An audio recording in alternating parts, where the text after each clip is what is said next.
ನಮಸ್ಕಾರ. ಇಂದು ನಾವು ಆಧುನಿಕ ಬೆಂಗಳೂರಿನ ಶಿಲ್ಪಿ, ವಿಜಯನಗರ ಸಾಮ್ರಾಜ್ಯದ ಹೆಮ್ಮೆಯ ಪಾಳೆಗಾರ ನಾಡಪ್ರಭು ಕೆಂಪೇಗೌಡರ ಬಗ್ಗೆ ತಿಳಿಯೋಣ.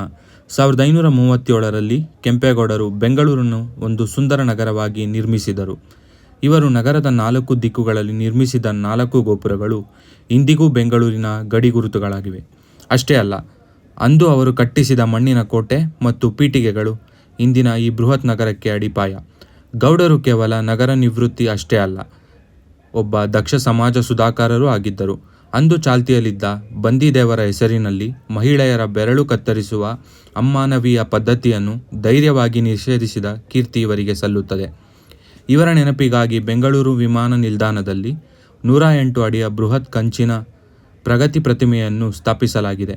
ಇದು ಗಿನ್ನಿಸ್ ದಾಖಲೆಯನ್ನೂ ಸೇರಿದೆ.